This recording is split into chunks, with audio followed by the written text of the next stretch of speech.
Hi, how are you all? Good evening. Is it evening? Is it still afternoon? I still can't see the time on this one, but okay. All right. So it's an honor to introduce the next speaker, Andrew Arboe. Thank you. Okay. Andrew is a self-advocate with a professional work background consisting of public school, private school, nonprofit, and online programs. Andrew is also certified through the International Board of Credentialing and Continuing Education Standard Autism Certification since August 14th. His current workplace includes Focus Center for Autism, Anderson Center for Autism, and the Children's Hospital of Philadelphia.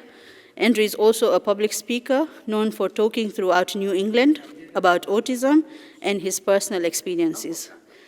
Andrew graduated from Manchester Community College with an associated degree as a disability specialist and Charter Oak State College with a bachelor's degree in psychology. So welcome, Andrew. Okay, cool. All right, happy to be here. My first time in the ICAN conference. Very quick fact, I actually was supposed to go in the 2022 one. This was too soon for me, and then once I saw this was in Randall, this was pretty much a, sure, I will go. Sure, this would be the best time for me to go, so welcome. Topic is on my wish for future employment programs and models, since it could apply to that too. And employment, it can mean various amount of things for people. First, it just provides that sense of belonging. Trust me, I'm a workaholic. I have a few friends of mine that have seen my LinkedIn and the amount of things I do. And I've been recovering from a little bit of burnout and some family stuff. And I'm also dedicating this to my late grandpa who passed away.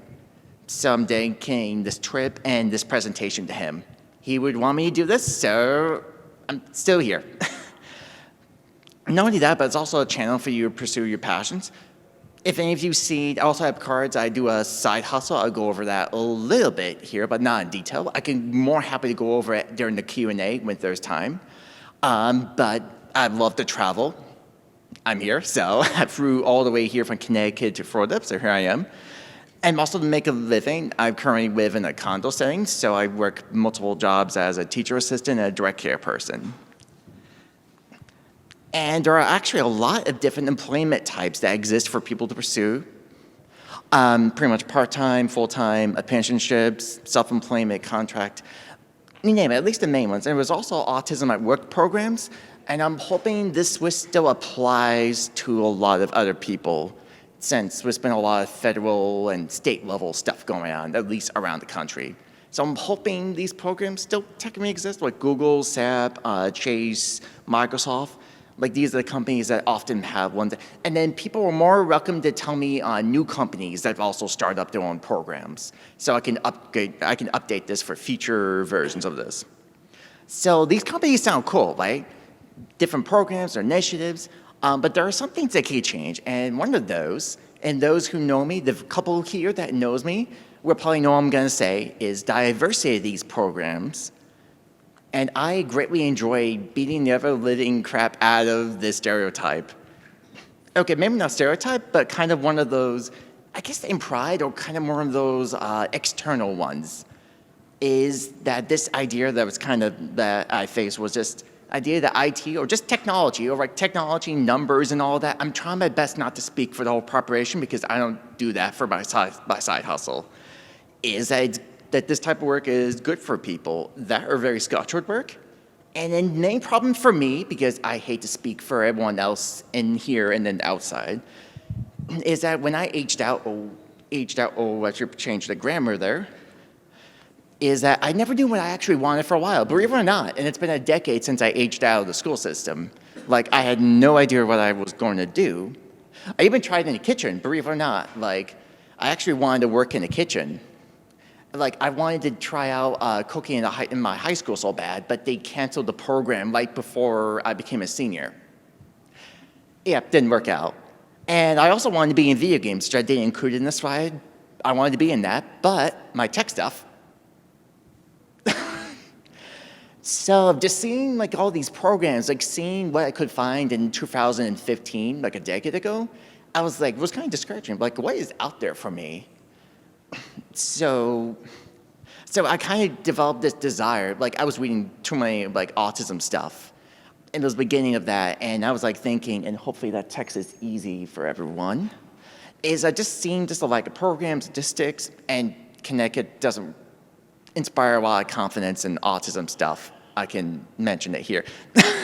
And me not just bashing Connecticut, because even though I say Connecticut has a lot of work to do for the adult side.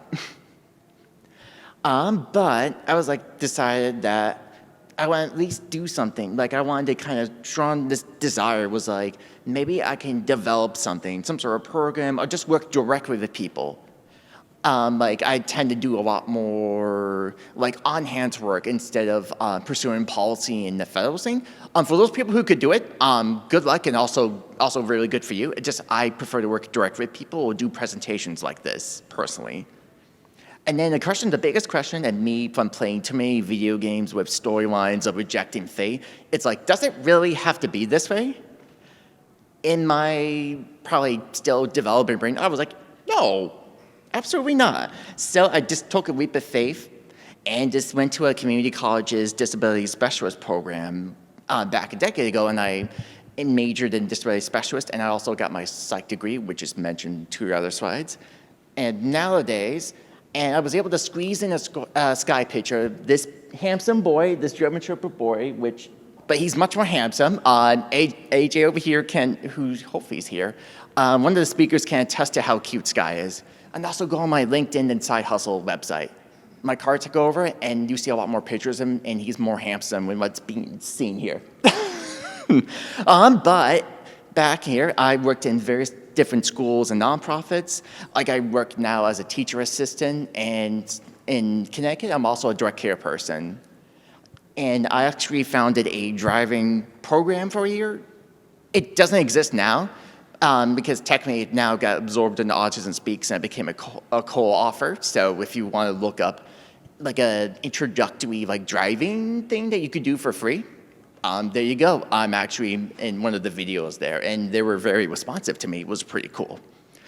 As I mentioned, I graduated with a bachelor's, and I created my side hustle brand, the freelance brand, the public speaking contracting, which led to me being here, and it also helped pay for my bachelor's, or parts of my bachelor's. I didn't want my dad to be dealing with that. Especially, I didn't have to deal with loans, thankfully. And during my Advocacy and me just doing way more than I should, I encountered so many different autistic people's career pathways. Like OT, I've met several people that are in OT, motivational speakers. We have a couple self-advocates here, and I don't want to point them out, but they're here. RPTs, which I have a lot of respect, considering that field is not easy for everyone. Like, great props. Program directors, RFers, Uber drivers, attorneys, photographics, and then teachers. And there was also models that exist that by both not just self-advocates, but parents as well. And I have to mention, because this is the state of Florida, is that the car rush is a thing, and I think there's actually a book. I think there's a book that goes over that. So I like the idea. And then anything with coffee houses, like this one is all around the East Coast, and I can name a couple in Connecticut. Like, I love the coffee house model, and not because of bias. Like, I didn't spend the last hour hunting for coffee because they took away the coffee table over there until 5 o'clock. But I love the model, just people work together. Like, anything that just creative, let's say even the state doesn't do a lot, or at least states around here, try not to make this Florida Pacific, doesn't do a lot. Like, I admire people that kind of take charge and try something, even if it doesn't work. Like, it's a lot better than who knows what. And then there's also transition programs that does this very similar thing. It's just, again, cool, and also getting a lot of experience if it doesn't work out. Trust me, I learned a lot from that driving program I did, and I had a lot of ups and downs before I had to let it go. But there were positives and also things I could have done way better at. And that's probably a topic for another day. I would love to talk about it here, but too much going on here for today. And I've had to be in a pool after this, so there's that too. All right, and so what I want programs and other models or new models that might come up. Who knows? Maybe someone will get an idea from this and want to start something cool. And I might move that out of the way. There it goes. And then investing in other fields pretty much isn't central. essential because learning opportunities are everywhere. I won't go too much into this. I go a quicker one because I have 10 minutes left, and I want to make sure Q&A is a thing. Is that I worked with a student in my teaching job, someone that was very hyperactive and also was very sleepy. So a lot of moaning I could tell, and also was kind of sneaky, would really want to say something really bad, and I'm like, had to do like a strike system there. But the one thing that this person cared about was cooking. So like there'd be a day where I'd take said person over to the grocery store, pick up items, and then the next day, started actually just cook said items and make recipes. I wish I had pictures of me, but I don't. But the student started from making desserts, which is cool, but the teacher that I was working with wanted more like dinner or lunch items, and after a couple times, like now just making basic lunches that he could even have, like even on some best days, like give it to me so I could sample it. Believe me, there was these tater tots, like cheesy tater tots. It was like, maybe it was a hamburger with French fry tater tots. It was some of the best things I ever had. Absolutely adored that, and the times I wasn't there, I was kicking myself. But it was great because they went from dessert to that, and that's honestly just a cool thing. Like they cared enough, like they went up the next level, kind of like going from like a small Lego set to a big Lego set in that regard. And also the life skills that come involved with cooking, like teamwork. Trust me, I had to convince my student to stay in the kitchen and not wander off, even in the oven on. I'm like, you're still gonna watch. I get standing in the oven is boring, but still, you gotta watch the kitchen. And then sharing the food, and then grocery shopping, just learning the labels and like knowing where to kind of go for like certain deals. Or like knowing how to ask for help. Oh, believe me, I was like almost like I don't want to say like a dad, but I had like a dad, like a proud dad moment when my student was like, we should ask someone to help and initiate it. And I was like, after I showed a few examples of modeling it, I was like, trying not to have a big reaction, but like, yes. And my student felt empowered because of that. I missed that student graduated afterwards, but I could never forgot just the happiness that came from that. So like what programs kind of need to do other than just embracing diversity is just finding those investable like skills. We're painting rapport with the workers or individuals, depending on what school you're at or program. Because if you can't have that, good luck trying to get them to do stuff. You have to build up that relationship. Especially I've worked in a residential facility, I'm still doing a group home, and it means something.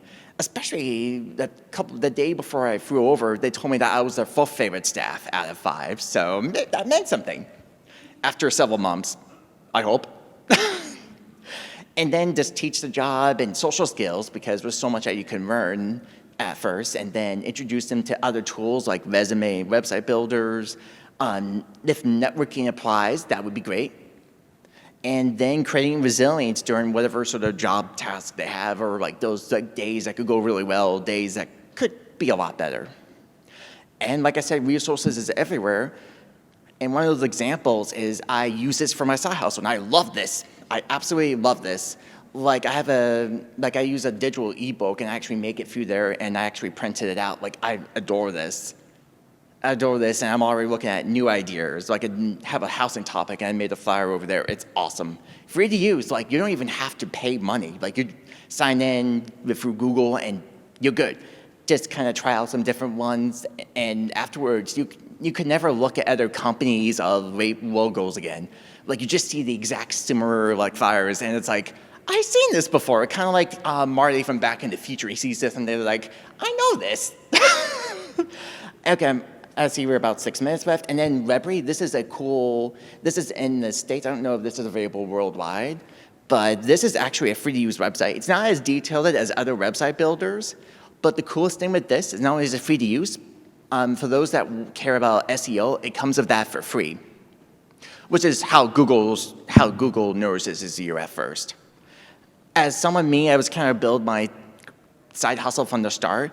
Like this was such a cool thing, and I accidentally discovered this. I was on a disability board, and I forgot about this, and I was like trying to figure out a website, and I saw this. I was like, okay, let's go.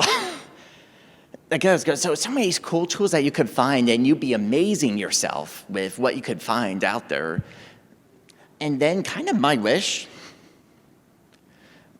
is like what I want to do. I want to do it for kind of like for the rest of my professional life is to just foster and just that empowerment and let it be part of like new programs that inspire people to engage in whatever career paths they have without any stereotypes or any trouble. Like investing in those skills that really mattered to them. And also giving them a better start than I had and me trying to figure out or getting over the stereotypes and just not caring and just going with it. Trust me, even though a lot of the networking I've done, there's a lot of trial and error. All right, and Q&A, and I have 5 minutes to spare.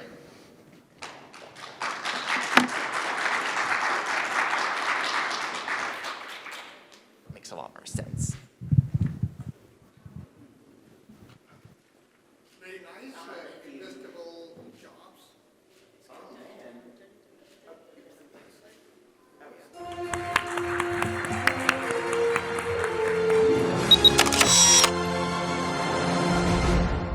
Welcome all the panelists, Dr. Temple Grandin, Dr. Alok Sharma, Ms. Lynn White, Dr. Richard Bowles, Thomas Silent, Ms. Stacey Hoagland, Ms. Elizabeth Bonker. I've been to all the tech companies, Microsoft, been there, Google, a lot of the other, Apple, and there's all kinds of autistic people there. 35% of autistics cannot use speech for communication. I learned to type at age 5. I stopped talking for 6 months, but I was also absorbing information like a sponge. I'm a geneticist, so that's what I focus on. It can teach you what things that can help to mitigate the problem. One of the things right now that's a big push right now is how hyperbaric medicine can affect autism, or positively, right? And hyperbaric oxygen therapy is one of the best anti-inflammatories. We are treating younger children at about 3 with stem cell therapy. Within 6 months, they are going off the spectrum. Every person that I ever met with autism, they all want to be a valuable member of society, to have a quality of life that every human wants to have. This is going to be a very unique panel discussion. I mean, we've got such distinguished people here coming from different backgrounds, different specialities, different age groups, different everything. This is an open discussion. It's open questions for all of you. But I'd like to kickstart the discussion by asking Temple, the autism that was there in your age group, or that Bill Gates describes, and the autism that you see now, could you share with us, what do you think, what is the difference? Well, I had definite speech delay, absolutely definite. Some of the things that have been discussed that might be possible causes didn't exist. I'm 77 years old, and then I'm thinking back to when I was a child and when I was young, people that would have been called Asperger's, where there's no speech delay. A lot of these grandparents that come up to me and talk to me, they're old enough that some of those other things wouldn't have caused it. And what I got to thinking about all of this, like there was some very severe stuff discussed, there's a lot of people where they're just slightly geeky. I think they've always been here. So is autism increased detection or something else? I think it's both. And I think on this real mild end, some of the people I worked with in these shops, they wouldn't have had speech delay, but they would have been taking shop classes. And I think all the screen time has made a lot of stuff worse. But then you get into remains nonverbal. That's very severe. Regression at age 13. Then you have the kids that regress at age 3. Some of those kids, are those different? That needs to all be looked at really carefully. It was interesting in the genetics talk, it said genetics, but then in some trigger. But there were plenty of people from my generation that would have been the Asperger type, where there's, and I know that's not used anymore, no speech delay. My father was probably one of them. He also had allergies, and then we both have eczema and skin rashes. I have Meniere's disease that I managed to get into remission. That's autoimmune. I think we need to separate it out, the Asperger type from much more severe, where there's a lot of other things wrong with them. And now I do know in my generation there's always been kids that were just labeled mentally retarded. Yeah, now those have always been around too. But I think we need to be looking into all of these things. And I'm recommending let's limit the screen time. I was very happy to see a little 3-year-old glued to the window of the plane last night. We were coming in when it was dark and all the lights were on. I'm not glued to a phone. A lot less screen time, a lot going back to some 1950s, just teaching some basic social skills. And then the ones that are slightly geeky are going to do a lot better, because these grandparents I talked to all had jobs, decent jobs. They managed to keep them. But where it helped was with relationships, getting a diagnosis. And it probably would have helped my father. I'm almost positive he was on the spectrum. No speech delay. That's maybe a very different thing than some of this much more severe stuff. And the first thing I want to do is take the data and like divide it, start doing some categories, like a multivariate analysis on the data, to see how it breaks out into categories. And there's all the discussion about Kennedy. Well, we both might be right. You see, on one part of the spectrum, I think it may be just increased detection, but some of this more severe stuff, some of these other factors may be involved. If I may. Oh, and I'm what I like to call a zennial. I have Generation X's work ethic and millennials' tech savviness. I was born during the Star Wars years, like late 1983. I just aged myself there. But I also see some of the development of how autism has appeared over the years. For instance, when I was first diagnosed, or even before I was diagnosed, I stopped talking for 6 months when I was about 2 years old. But I was also absorbing information like a sponge. So when I finally spoke again, I was ready to wring that sponge out. I could read, write, spell, rearrange magnetized letters on the refrigerator into words. I would rewind Sesame Street over and over again, my favorite parts of movies. We've really come a long way since thinking that Dustin Hoffman, Rain Man, is the definition of autism, or at least that's what they had to work with back then. You didn't need to have an intellectual disability, mental retardation, whatever you want to call it. In the mid-90s, that was when diagnostic criteria changed, and I was officially diagnosed then with mild autism. Yes, the term Asperger's syndrome was thrown out there, but my formal diagnosis was mild autism. Back in the 80s, you had to have speech delay to be autistic.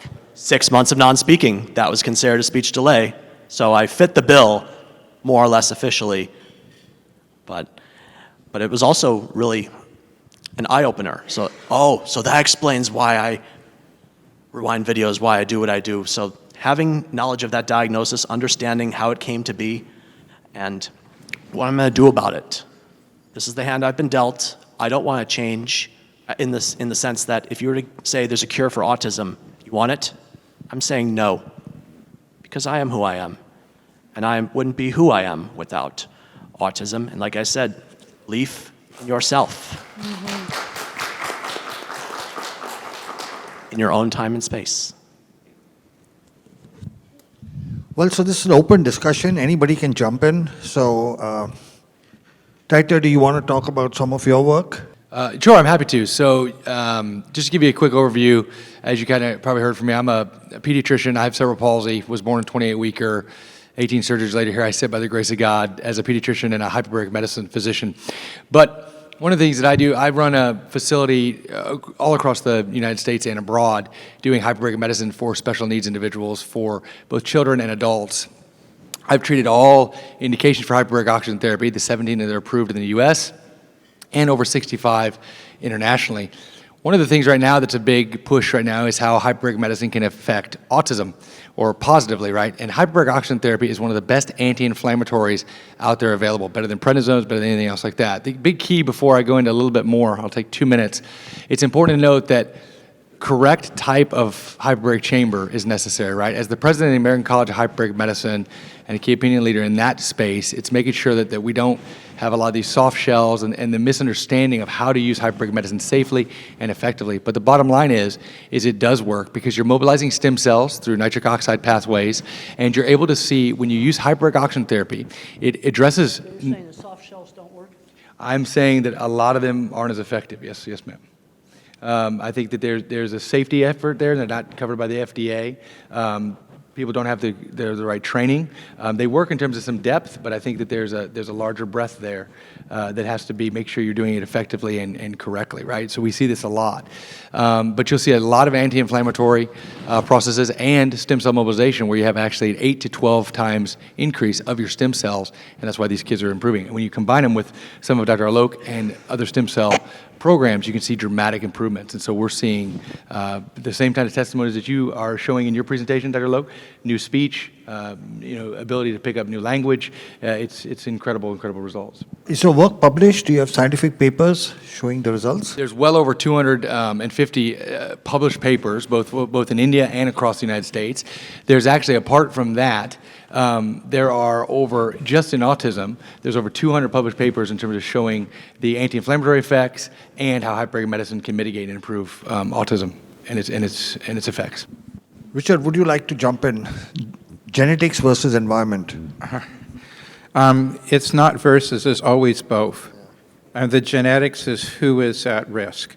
I mean, let's face it, no one has perfect genetics, and no one has a perfect environment. But some children are being affected and other children are not, even though they're in the same, very similar environment. The difference is genetic risk. But even if you have the genetic risk, does not necessarily mean that you're going to get it. You have to have a permissive environment as well. So it's 1 + 1. You have to have both of them. I think that a lot of people are focusing on environment, and that's great because that's something you can do something about, but not that many people focus on the genetics. I'm a geneticist, so that's what I focus on, not that it's more important, but I think it's equally important. Knowing the genetic risk can teach you what things to avoid better. It can teach you what things that can help to mitigate the problem. Knowing the environmental risk can do the same thing. So I think they're equally important. Do you have any input? So much this entire week, right? We've heard so much about the new numbers and who's affected and who's not. And while, we definitely know that we have a greater number because physicians are better at diagnosing it, but they're getting better at diagnosing it because there's no more autism. So they're having more experience with it. I've been an educational advocate for 25 years. I have a son who's 30, who was really part of that initial bubble, if you will, where we saw significant growth. And I can certainly tell you, I work as an advocate in the 6th largest school district in this country. And the numbers of students who are in special education programs, not the kids we would have missed before, have grown so exponentially that the systems have not kept up with the numbers. And the children who are really getting what they need, whether it is through medical intervention, educational intervention, looking at housing and opportunities for employment, they're generally the kids whose parents remain the most active, because there are ways out there to be able to access the supports, but there's no silver platter. So it's really good that you guys are here because you're getting a bit of the silver platter here, but you really have to learn more as much as you can, because the services, even if somebody comes up with some like where it's from, if you will, we're still going to need to advocate for treatment, for housing, for job opportunities, for better education. So the needs to advocate is not going to decrease. If anything, it could actually increase.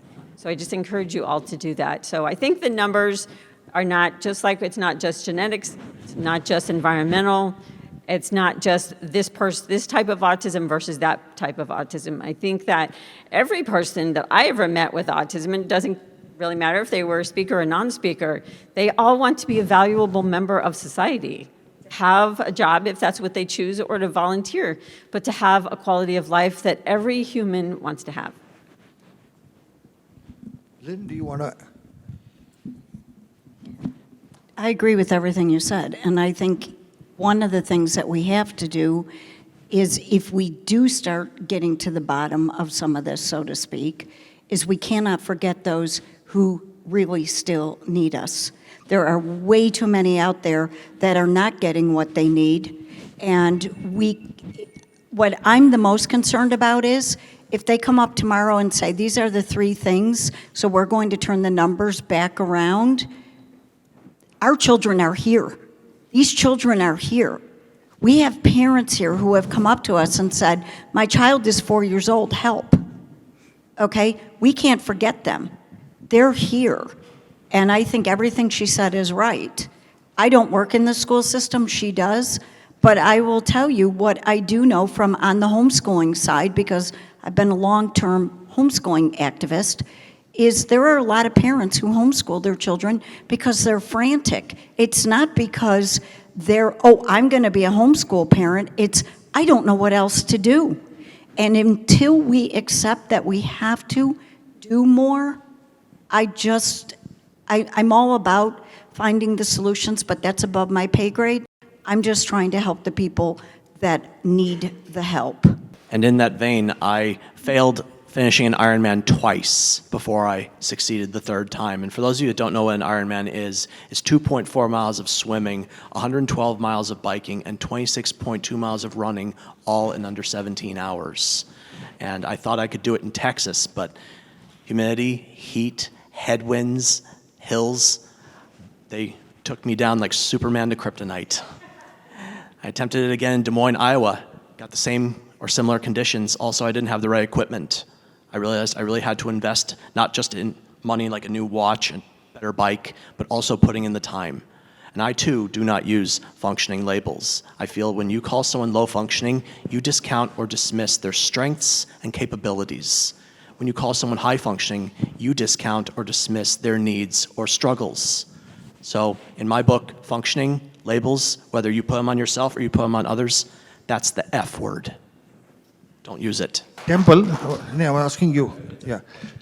Okay. Hypothetically, let's say RKF Jr. approached you to give advice on what the government needs to do, one, to maybe reduce the incidence of autism, and second, how to manage. What advice would you give the government? Well, I think we're going to have to go all local because basically we're running out of money. Okay. I've just looked at I went to several sources. I checked out our national budget. Over half of it supports seniors right now. Okay. Over half of our national budget. Research money in my field and labs have been closing in a 50-year trend line. Okay. And we're going to have to start doing a lot more local stuff. We need to tap into these retirees. With the early intervention that we're not getting. We're 2-year wait lists, totally terrible. And I was happy to find some people I talked to at lunch where they're doing some of this for retirees. Some of these people are 20 years younger than me. They need to be working with these 3-year-olds. That's what we're going to need to do. Tap into retirees to teach an art class, teach a music class, teach a whole lot of different things. You know, I read an article the other day that cruises in golf are not all what they're cracked up to be. That was in one of the papers. We're going to have to get into the local sources. Also, over the years, I've changed my terminology. I have old publications that say high and low functioning. I can't change that. Okay. But my new publications, I'll call them nonverbal or non-speaking. Remain nonverbal, don't speak. Got rid of high and low functioning. Some of the older stuff, some of the activists got after me. Now, sometimes I think they can go overboard on all this jargon and things like this. Exactly, yeah. Because I just like to figure out really practical things. Okay, like the really nice lady right here, just tell them, I like to give you an example of the kind of problem solving that I like to do. And when she was alone, she feels really scared because she's helpless. And I said, well, let's find a way for you to call somebody on a phone.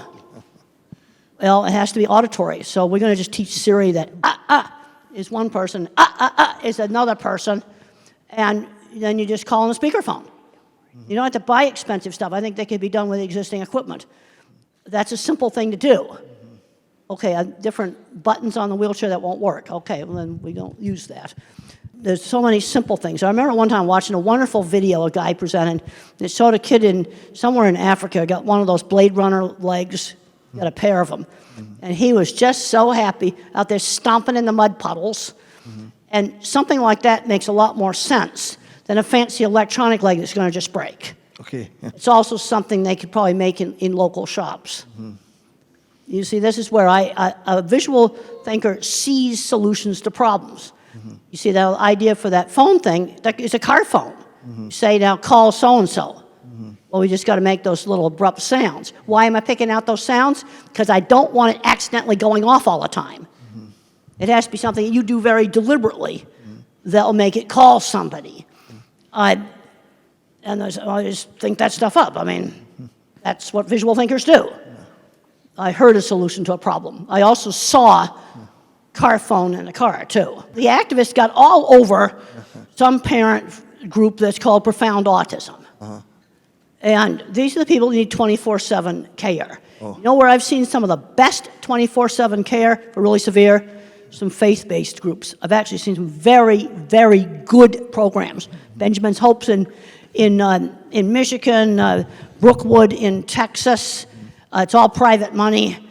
So some of the best programming I've seen for, I don't know what you want to call them, but these are the people that need 24/7 care. And they grow up into adults, and the parents can't take care of them for the rest of their lives. You know, that's just examples of some things I've seen that really worked well. We need more of that kind of stuff. So we'll touch on an important but sensitive topic. Tom spoke about his impending getting married, and you have chosen to live life by yourself. Between the two of you to discuss, because very often people on the spectrum who are older, they approach doctor and say, should we get a child married? What would be your advice? Oh, there's been some very successful marriages. And the wife runs the business. No, seriously. There's been some very successful marriages. I know 2 computer programmers that got together. That's been very successful. They're both on the spectrum. And you know what they did for their engagement dinner? You got to go to a white table restaurant. You got to have candles, because you got to set the stage for a super romantic discussion on computer data storage systems, because they are the most interesting thing in the world. And 2 chemists got together. Oh, okay. Yep, there's been, some of these you intend to have nonverbal autistic kids. Yeah, there's a place for getting married. I had one parent come to me and said, my son's doing great. He got married, bought a house, going just great. If my book helped somebody to do that, I think that's really a good thing. No, they should get to do all the things that regular people do. Some of them have got kids. That's been successful. I'm a problem solver. And I think I've figured out a way for you to get a phone that you can use. They'll call 2 or 3, maybe at least 2 numbers. Because I'd be anxious too if I was you and I was all by myself. So, Tom, your views. For my part, as far as marriage goes, there was a time I thought I wouldn't get married. And I was in a relationship with a woman on the autism spectrum, but it didn't work out. My parents, and they're still together. My mom and dad are still married after 45 years, but they live over 1,000 miles away from me. There was a time they offered me the opportunity to move up to where they were going. I said, I've built a life here. I'm going to stay. So actually, my parents, as much as I love them, being out of the equation actually helped me blossom. Yeah. I say we have some agreement. and Rosetta, she had to step out to check on an order of hers, but we had met in person 6 years ago at an event, kind of like this one. So we knew each other in person, face to face, stayed in touch online. During the pandemic, she moved to Virginia. That's where she hails from. I was in California. Then I was doing the Ironman in Maryland, the one I finished. And before that, I said, I'd like to meet you again. So we made arrangements after I finished the Ironman to meet, and we decided to get married, and we're getting married in September. And there are people in my life, unfortunately, that are thinking this would never happen. And now that it is, they are struck. Don't you think that woman is the most gorgeous woman out there, crown or not? And for someone with autism, and she's not on the autism spectrum, but I am able to make our relationship work. We have our struggles, as any couple does, but we believe that it's going to work out. And statistically speaking, only about 7% of people with autism ever get married. And even fewer stay married. So we have some resistance, some difficult spots, but our love matters. And I really wish she was here to hear me say that.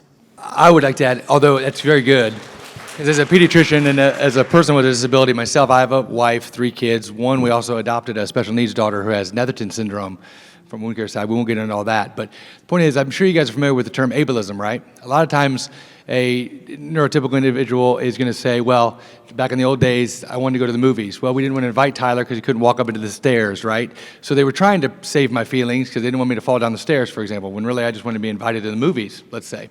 So the point of all this I'm making is you just got to look outside the box and allow, there's a lot of blessings. We're all handicapped. Mind the world can see. We're all struggling with something. We all wish we could change something about ourselves, and that's the whole point about whether you're on the spectrum or not. right? But I think it has very much, we have to combat ableism in this country. Going back to what I would say to RFK, if it was for me or for anybody else with a disability, is when we lose value in people, we start to fail. And I think that that's where the slip is, even though maybe some of his comments, in his mind, he was actually trying to help. I want to believe that, right? He was talking about the severe autism where they're never going to get married. I mean, I see these kids. So do you, Dr. Sharma. So do you, the occupational therapist. That's a real thing that we deal with, and these parents are looking for hope. So I don't want to say that by any means he's inherently evil, but it's a crass comment, and realizing and finding people's value and how they navigate the world. And people that are non-speaking, if they're in a job, know the difference between real work and stupid little busy work.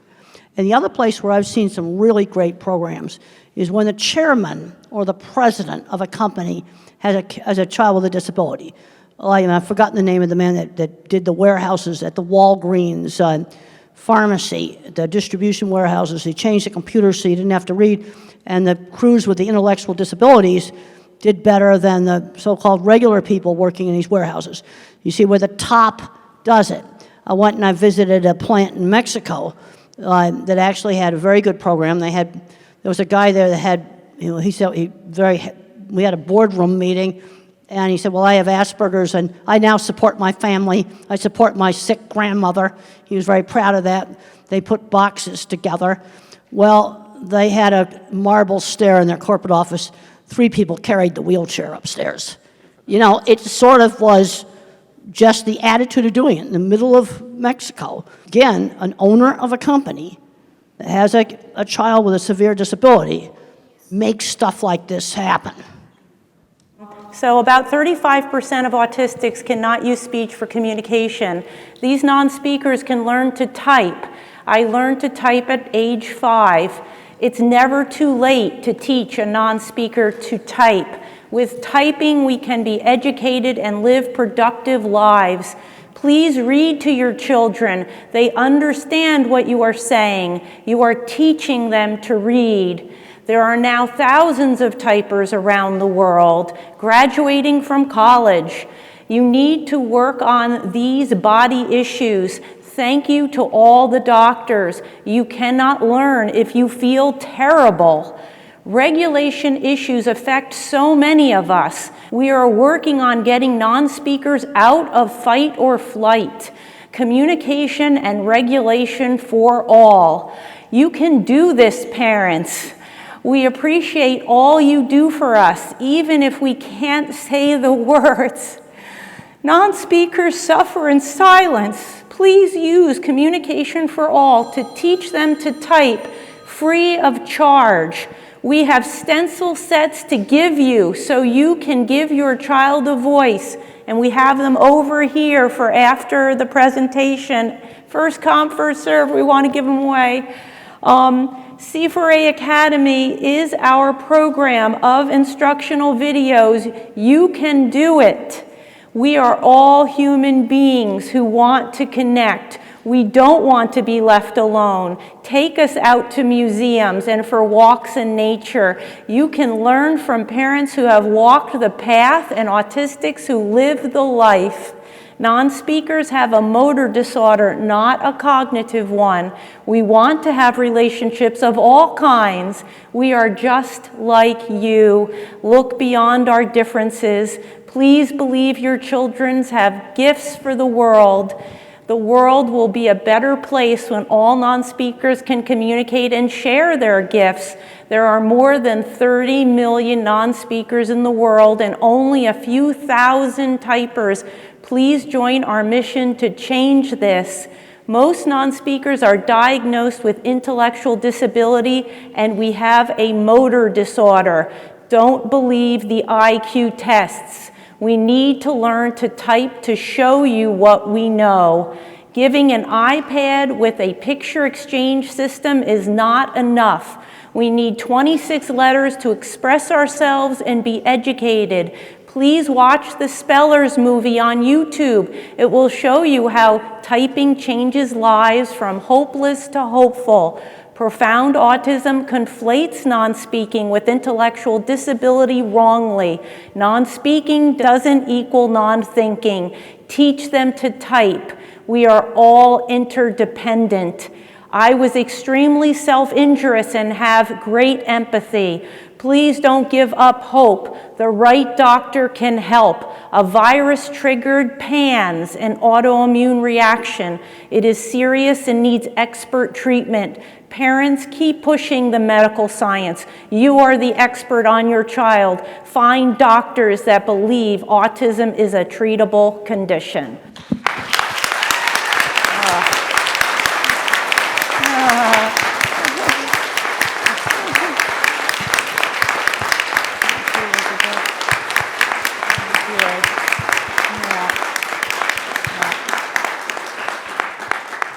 This question is for Dr. Bolts. This is about the supplements that you had shared earlier. Is there a protocol to wean off the clients or patients who are using them, or is it more like a lifelong usage of these items? I think that depends on why the supplements are started in the first place. If they're started because you want to improve your concentration and focus a bit, and then you do it on your own or go to an environment in which that's not necessary, then you can decrease it.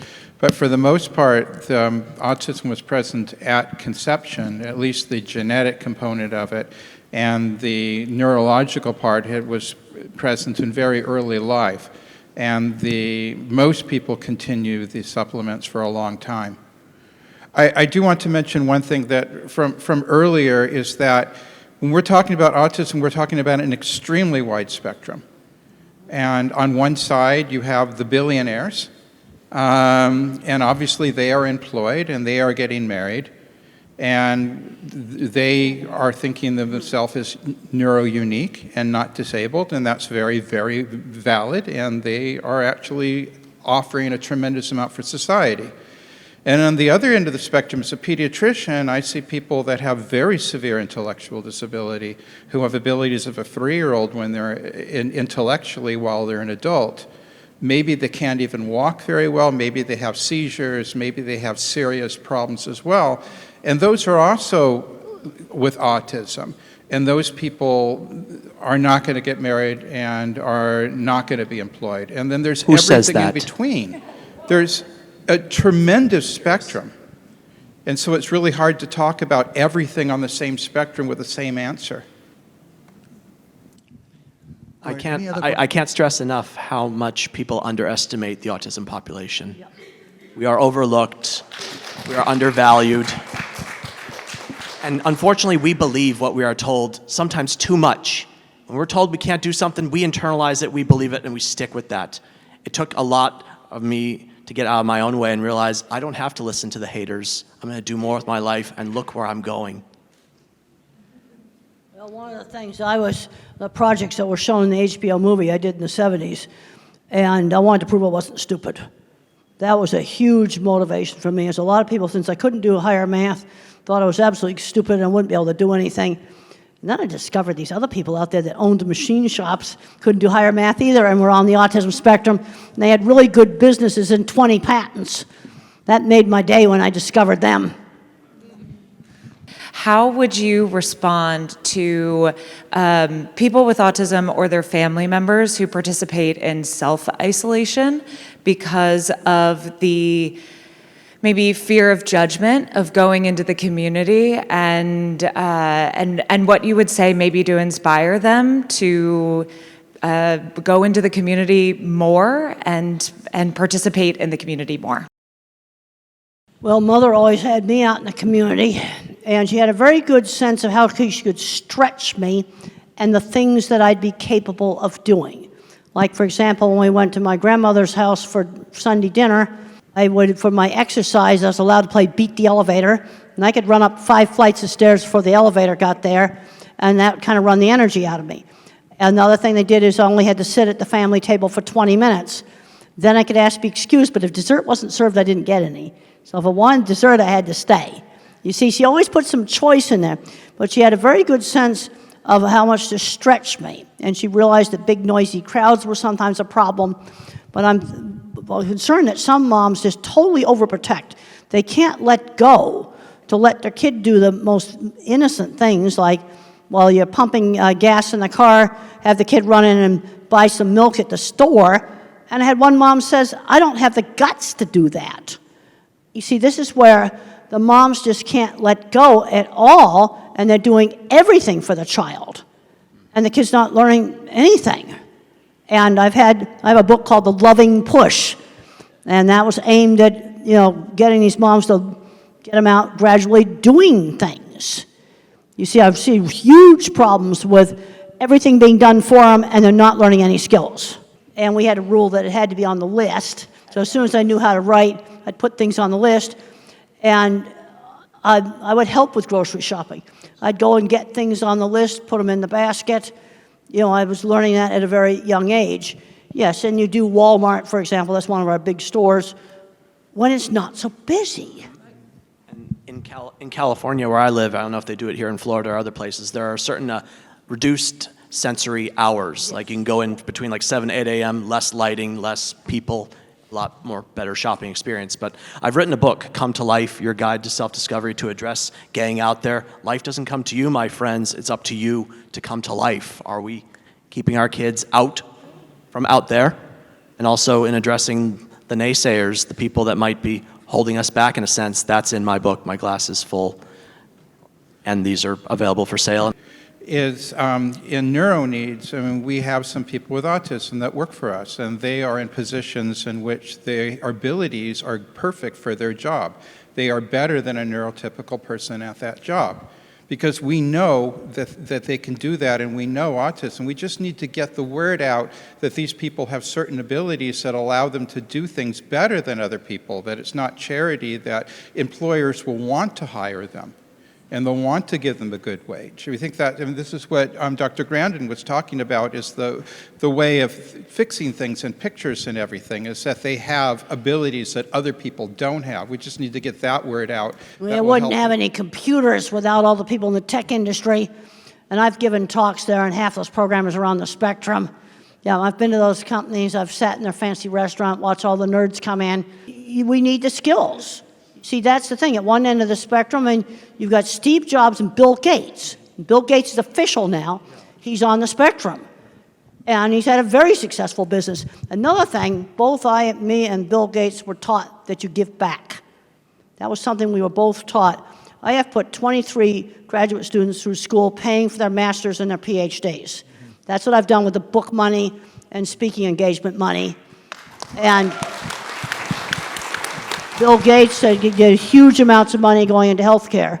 We were both brought up in an era where you give back, which it's been really eye-opening for me to read his book, because so much of how we were brought up was very, very similar.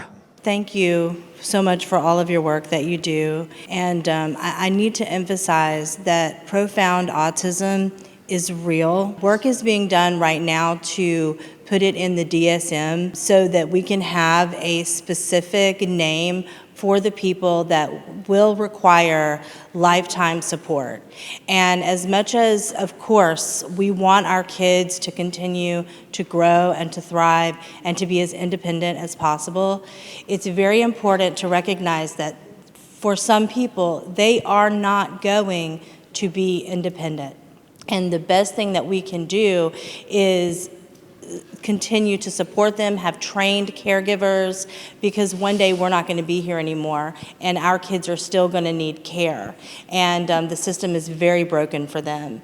And it's hard. Autism is not always awesome for everyone. It's hard. And, when you see kids that are beating, or adults that are beating their heads and they've lost their eyesight because they're banging their head on the wall, these are real things that they're dealing with. And so it's a big spectrum. When we adopted our kiddo that's special needs, the developmental doctor, the first thing that he told us to do was watch your movie, Dr. Grandin. And it was amazing for us. And it was very eye-opening. And the encouragement was there for him, and we are still encouraging our kiddo. But he's almost 20 years old, and he still can't use the bathroom by himself, not completely independent. He can't brush his teeth by himself, and that's a goal that he worked on the entire time that he was in school. So we have to recognize that, he's not going to get married. He's not going to be able to live the same life that my other kids can live. He's he's not going to be able to drive a car. But any improvement that he can make towards being independent, we're going to continue to push him. I mean, he's still in therapy. He just got on a horse 2 weeks ago. We were shocked about that. We never thought he would get on the horse. We thought he's going to go and brush the hair of the horse and just be there. But no, he did. And so that improvement that he made, I mean, we're thrilled, and we're going to continue to do that. But we also have to prepare him and his brothers and sisters that, he's going to need care after we're gone. So I just wanted to say that remember, and I appreciate everybody's positivity, but remember that for some people, they have kids and family members with profound autism that are going to need lifetime care. I totally agree with you. I totally agree with you. In my talks, one of the things I talk about all the time is we're going from Einstein that somebody is going to need, constant care, 24/7 care. You see, this is one of the problems. And it's such a big spectrum, all with the same word on it. And I totally agree with you. And every talk I do, I make a point of, some of the activists attack the term profound autism. And I'm not the one who's attacking it. People that have the loudest voice are putting in the input, but the people that can't speak and their caregivers, God bless them, are tired. I mean, it's all you can do to pay the bills and take care of a person, change adult diapers, emergency room visits. Nobody wants to babysit, so you can forget going places. It's hard. So those people are left out of the research and the statistics. And so it's important for us as the autism community as a whole to remember that 27%. Okay, now I'm very interested in the 27%. That's profound autistics. Okay, where that figure came from. Just from my experience, I'm pretty sure that's correct. I was just at the Profound Autism Summit last week in Boston, and that was the figures that they gave, and I trust But them. I've seen parents just completely stressed out. I remember one respite program they had in Texas, and the family was so stressed out, they just put the music on in their air-conditioned car and just laid there for 4 hours. That was how stressed out they were. 4 hours of respite, and this is very different than somebody like me or somebody like Bill Gates. It's a totally different thing. And then you have some that are kind of medium that may not be totally independent, but they can do a lot of life skills. It's such a big spectrum. I really believe that what we need more people that care, more people that don't have autism, that care, like teenagers and, like you said, seniors, that can help parents, that are trained, that there just needs to be more compassion in our society, and I feel like that should be a part of the message that the autism community is putting out there. Well, the other problem we got was certain advocacy, autism community, they attacked me, they've called me ableist, they've called me bad things. Some of it, they just put so much venom out there, right, that you're not actually getting things done. One of the things that 25 years, you gotta remember I'm 25 years in the construction industry, and I have found that it affects how I think about things. You have to build things and solve problems and not just talk about it. You gotta do stuff, you gotta get projects done, you gotta make them work. You got to not fight everybody. You don't get jobs done doing that. It is to support children like yours that I made that comment that didn't go over well. That autism is a very large spectrum. I see kids that appear to be profound. Some of them become mild autism because of the right treatment. Sometimes we find the exact gene and they get much better. Some of them become moderate autism, but some of them stay profound, even if we find the gene. Some of them we can't help today in 2025, no matter what we do. And you're right, the community is not really supporting them to the degree that perhaps that we should. And we need to consider them as well as the others. I need to just add something. You said there's no research on profound autism. Very little, like 6%. They're like But people with no, profound just to autism. let you know that we are actually doing intense research through brain scans. So we are doing PET CT scans, and we are noticing that those children and adults with profound autism have a very different type of hypometabolism in the brain. So we are able to, through brain scans, separate the mild from the moderate from the severe. And we're also able to, we can also see which parts of the brain are working more and what special skill sets they could possibly have. So today, especially in the neuroimaging world, the focus is shifting from what they cannot do, the brain that is not working properly, to what they can do. And as in all the talks, including what Temple spoke about and Tom spoke about, once we identify what is the thing that they are specially connected to, feel about, and then give them coaching in that, they do miracles. Now, the treatments that we have, the treatment that Titler said, hyperbaric oxygen, our own treatment with stem cell therapy, we are able to help the people with profound autism as well, because the stem cells go and repair that part of the brain which is damaged. And we are seeing non-verbal, there's no question about the improvement. A child who's non-verbal for 8-9 years starts talking, Now, there is no question about whether it worked or not, because you're non-verbal, and, surprisingly, among the first things that the children say, they tell their mothers, I love you, mommy. We've got dozens of kids where among the first things that comes out is expression of love. It was just bottled up inside, and it actually gets expressed. Yes, there is work being done. Those distinctions are happening, and it is likely that in the future, the combination of stem cells with hyperbaric oxygen and rehab will possibly help the children. I want to make a quick comment to you. Go ahead. One thing you didn't say in what you just talked about with profound autism, you voluntarily took that on, which is amazing. Not a lot of people would do what you did. Mm-hmm. Thank you for your contribution. So that's Rosetta. a lot. You're on, Rosetta. Yeah. We are here because we're together, right? Because we love one another. We're talking about autism. These great people on this panel have different views, different point of views. Remember, we look at life different ways. Each person brings something great to the table. So let's respect every person on the panel, and everyone here is being respected. The thing I would like to point out is that I remember going to Tanzania, and Tom and I was talking with a lady there. She said the moment her son was born, her and her husband was told he would never be married. She would never have grandkids. Now, from my experience as being a nurse, I'm not a nurse now, I'm a motivational speaker, but I was a nurse. So I know what it's like to change diapers. I know what it's like to take care of someone. But I also know patients that are underestimated. So it's very important, no matter what you're told about your child or your loved one, never set the bar so low that you keep it there, that you miss something great about your loved ones. I love you all. Thank you for your time. So 2 days ago, we went to our neurologist, and we were trying to understand, is there a way of defining physically in the brain autism? And she said no. She provided certain suggestions, and we felt so bad that we didn't tell her that 2 weeks before we have had stem cell treatment in India.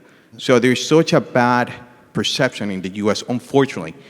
And one of the things that she said is there's no research. In our minds, like Dr. Sharma has all the research in the world. Specifically, she pointed out to Duke University. Duke University is the one that has done the most studies in the US, but they only do stem cell treatments for kids with cancer. So my suggestion and pledge, Dr. Sharma, how can we let the world about your research? And I know you have it. You are open to give it to anyone who wants that. What can we do, us here, to help the world know about the success of your treatment? Whether it's leaders, politicians, regulators, they finally listen to people. You're the real voice. You are what is real. All of us, some of us, have professions, some of us have a conflict of interest, some of us have particular preferences or beliefs, but parents have one and only one thing in their mind, the well-being of their children. Is there anything else that you can even think of? Nothing. So your voice is the voice that will be heard. And when you speak it loud enough and repeat it enough, there will be a change.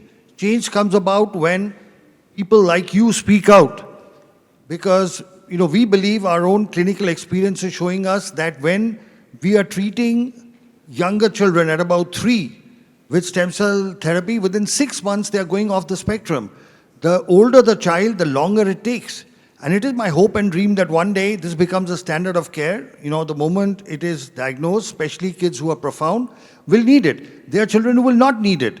There are a whole lot of children who are mild, who adapt and who get along with life very well. But not everyone. There will be what she's talking about, the profound kids who need help. There's something called a hole in the heart. Kids with Down syndrome have a hole in the heart. If you have a hole in the heart, you fix it. The cardiac surgeon will go and do something and fix it. So, if there is severe and profound damage, it needs to be fixed. And what we are seeing is that once you fix that, whether it's hyperbaric oxygen, whether it's whether it's the supplements that he was talking about, whether it's the stem cell I talk about, whether it's the rehab he talks about, in my lecture I said it all works together. So your voice is the voice that will be heard. Anybody else, any questions? I have one question. I'm watching with the gentleman behind me who is telling about that even my neurologist did not believe when we started the stem cell therapy for my son. But after 3 or 4 visits to India to the Neurodevergent, the changes she saw in the kid, it's unbelievable. My son is the same patient for last 6 to 7 years with the same neurologist, with the therapies and everything. The development, what she saw after stem cell therapy is totally different. We could able to make understand the neurologist, but the school system did not understanding us actually. Some of my friends, when they go to this kind of a different kind of a therapy out of the book, which is not profound in very popular in the USA, they're not even going to tell in their schools actually. They're telling that we're going to vacation for 5 days, 6 days. We did the same thing. We went to the school. I said my kid got help. If somebody needs help, you call my number, I'll tell them the same thing. I told every parent who called me, and I given the number, I told him that what are the benefits which my kid got. I feel if we don't keep the awareness of these things, of different methods, it is impossible to help the whole community. The community needs help. We have to be together to help the system. Because if the system doesn't help, we have to come up from our own side from here and help the system. My son can see a video now. Yeah. Head, shoulders, knees, and toes. And by God, he's following the video for the first time in his life, touching his head, his shoulders, his knees, and toes. He can say 3 weeks out of a stem cell. He can say 1, 2, 3, 4, 5, 6, 7, 9, 10, even though he has apraxia, and sometimes he closes his mouth to talk. A, B, C, D, E, F, G, and we practice that every day. It's a miracle. It's science. But there's science behind it. You tell the doctor in the U.S., and there's where is that coming from? We feel uncomfortable telling them because they tell us there's no research. And that's why even though we speak up, we feel outcast. Because that's the system in the U.S. today. It punishes anyone that does any research outside the United States. They don't consider that research. It's I haven't seen any research. Neurologist practicing over 20 years. His pediatrician who didn't believe started believing after he saw the improvements. Go back and say, this is the improvements. Your child was not talking. He's talking within 3 weeks of the stem cell therapy. There is no rocket science to it. A child not talking starts saying ABC till Z after 3 weeks. That's a positive sign. Let the world know it. Speak up for it, and then slowly things will change. We now have the present health secretary, R.K. Jr., he has actually tweeted about stem cells and hyperbarics. He's actually tweeted that these are things that were intentionally suppressed. He says it openly. He says these were suppressed by the FDA. The health secretary of the United States is saying that treatments like hyperbaric, stem cell, and all these other nutraceuticals, he mentions nutraceuticals, were intentionally suppressed. So when you speak up, they will listen. People do listen to parents. Yes, and what I did is, I did not listen to any of the parents or anything. I keep on stressing that, yes, we are treating with the same thing, we are treating with the same thing. We will be integrating with the other therapies, yes, but we're not going to leave that. If you think it is not helping, it is your opinion, but not my opinion. I'll do the good thing what my kid needs. I'll stand up for my kid. The gentleman had a question. What does the solution look like? Can come from a place of curiosity and discovery rather than who's using language itself. Ask for more discovery about why they were guided in language that way. And maybe, just maybe, instead of just seeing a lot of trees in Kansas during the 30s Dust Bowl trying to survive, maybe we use discovery, we have curiosity with all the groups to bring ourselves into one big collective force that can leverage the impact the world is missing. Thank you. I think the one big thing, and I'm going to get this lady too, is I'm in Melbourne, for example. The grassroots you hear about, it's finding somewhere locally that believes, and that's where it starts, with tremendous experience. And Dr. Sharma and I have worked together in hyperbarics for years now, right? And I go to India consistently. So you got to find the forward-thinking physicians that collaborate, that are thought thinkers and innovators. But for those of you guys who are out there, for me, Brevard Regional Hyperbaric Center, if you guys are around here locally an hour away, come see me.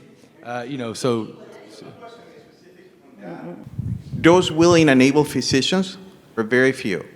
And creating some sort of inventory, some sort of Facebook page where you can access and really point out specifically these physicians.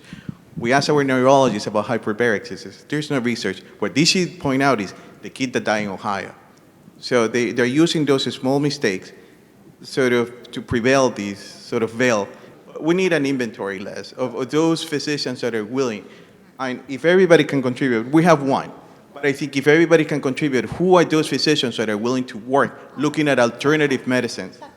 TACA has a list. If you go into the Facebook group of TACA, and then you have to submit your child, because they only accept people that has kids in the spectrum, right?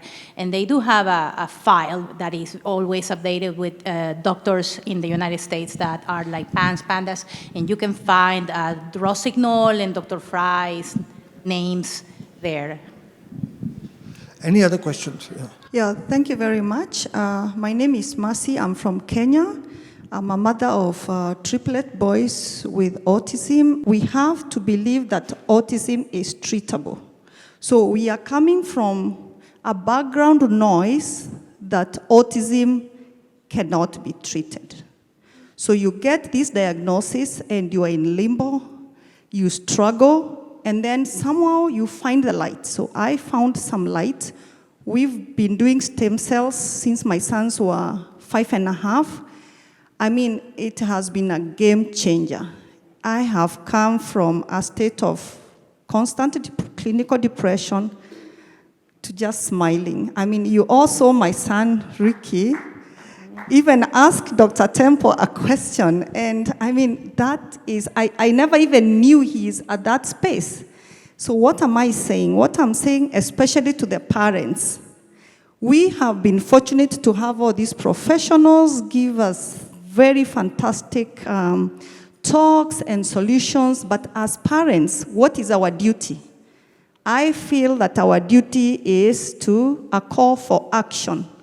Dr. Sharma said that everybody is speaking in their own space because you cannot be a jack of all trade. You see, that's why we have Dr. Richard is working on genetics and metabolism.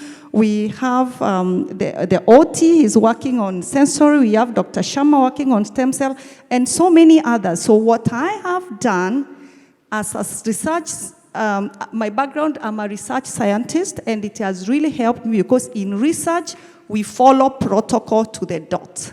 If you want your experiment to work, you have to follow from A to Z. That's exactly what I've done. I've taken Dr. Sharma's protocol, followed it A to C.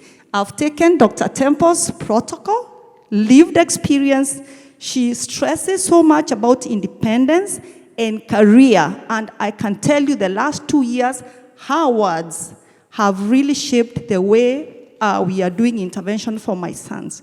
Right now, my 3 sons can all wash themselves, clean their butts, feed themselves, go to sleep, shower, they can mop the house, they can wash their clothes, brush, and now we are doing now outside independence. That's why you see like Ricky is roving all around from hall 1, A, B, C, and asking questions even I'm not there. Right now, I don't know where he is. He told me, Mom, I want to go and swim. I said, okay. I didn't even know there is a gym in this facility. But last night, Olivia, what did he say? Mom, I'm going to the gym. I asked him, did you carry gym clothes? He said, yes. And he went. So what I'm saying is that let us take what is ours. Their work is research. Let us implement. Let us take everything, not just one thing. It's all about, they have said it's research, and many parents ask me, Mercy, will stem cell work for my children? I'm like, yeah, because it's research. It doesn't know Lenny, it doesn't know your son, it has no face. It's research.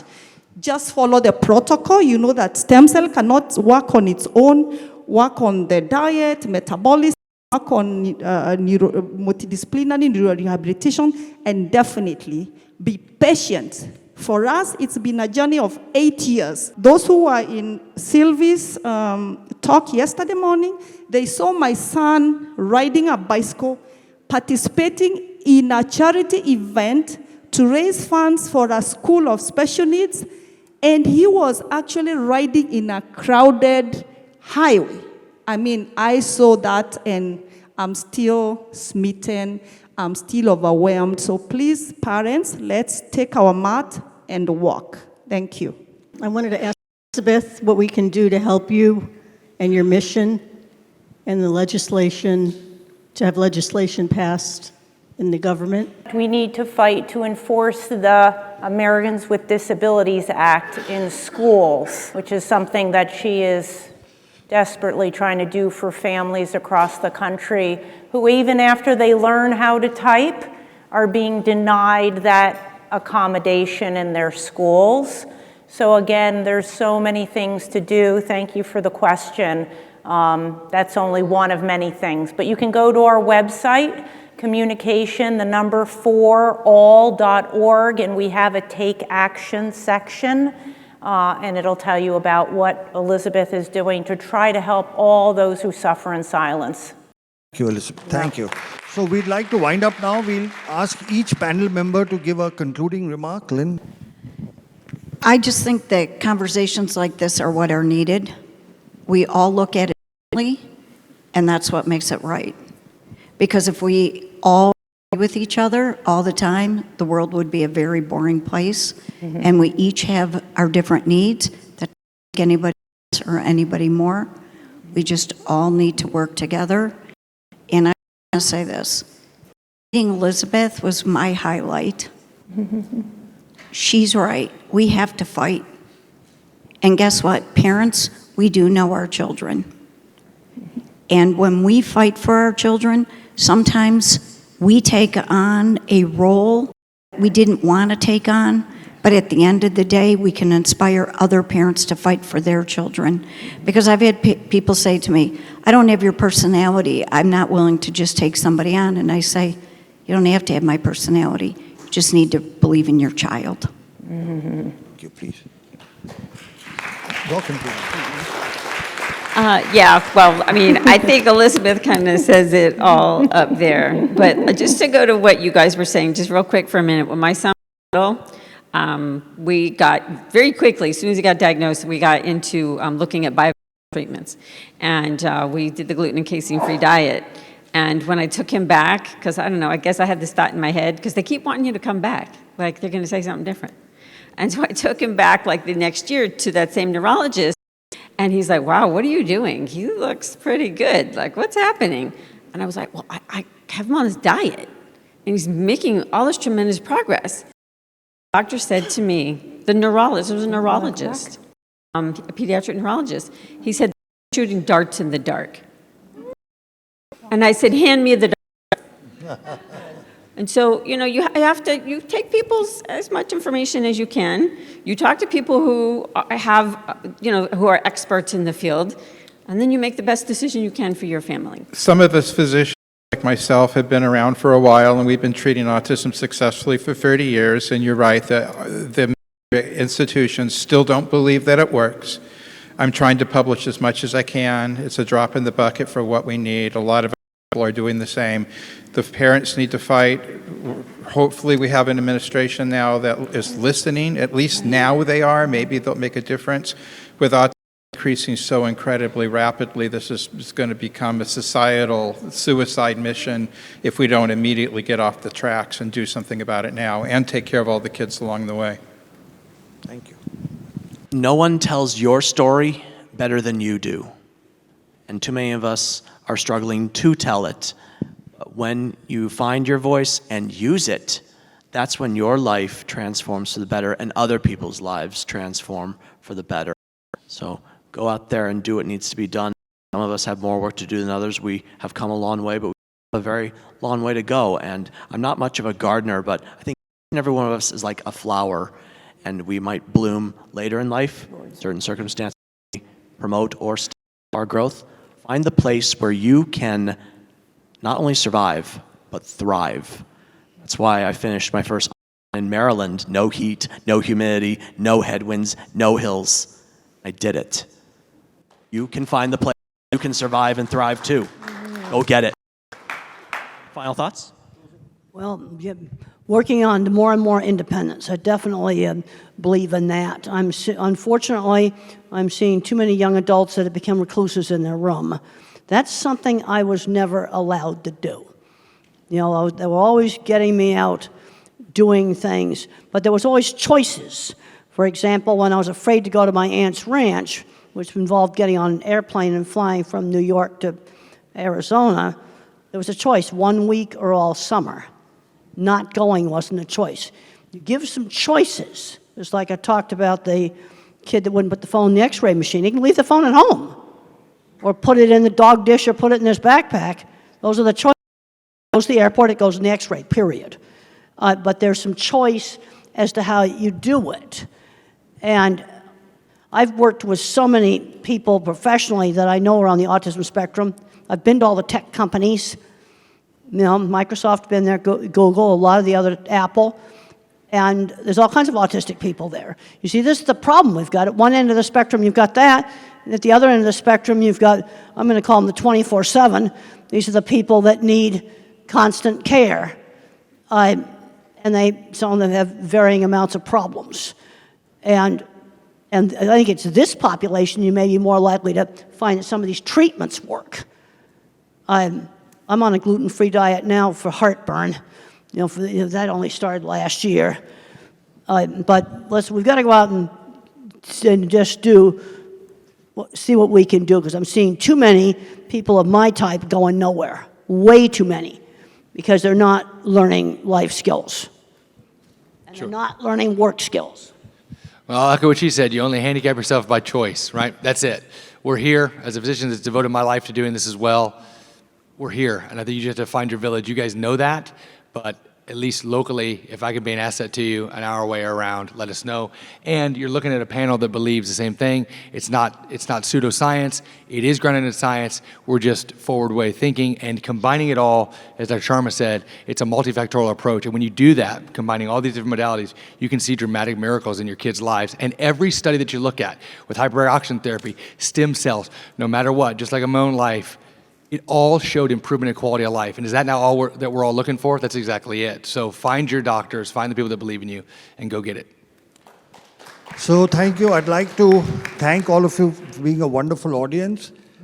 We want you to know that as parents of children on the spectrum, you, for those of us professionals here, are our inspiration, our motivation. You are the wind below our wings that keeps us doing what we are doing, because very often the work we do is in the face of stiff opposition and resistance. But what you need to know is all of us in our own way, okay, whatever aspect of medicine we practice, rehabilitation we practice, will continue to do the best that we can to ensure that all whether they are children or adults on the spectrum, are able to be the best of what they are. We are able to bring out the best potential within them. The work that we are doing with stem cells, and we've treated over 6,000 children with autism, a total of 15,000 patients, including cerebral palsy. We have over 100 publications. So the research is there. It's just a matter of time as more and more, like your children start improving and start speaking, as more and more people get to know, this will be available everywhere. The truth, real science, real treatments cannot be hidden and suppressed forever. It will come out. And it is my belief that it's a combination of comprehensive rehab, micronutrient supplementation, rehabilitation, hyperbaric oxygen, and the stem cell that we do, and all the advice that Temple has given. If you listen to Temple, I suggest you watch her movies, you watch her podcast. She gives you very simple advice. That one advice, talk slowly, results in tremendous speech improvements. That's simple advice. So sometimes it's a very simple advice. It's not something high-tech that brings about the best results. So I want to thank all the panel. Thank you for the wonderful discussion. Thank you for being here. And thank you very much. I thank Dolly, thank you for arranging everything. Lynn, thank you for being the co-host of the conference. You two guys have done a great job. Thank you.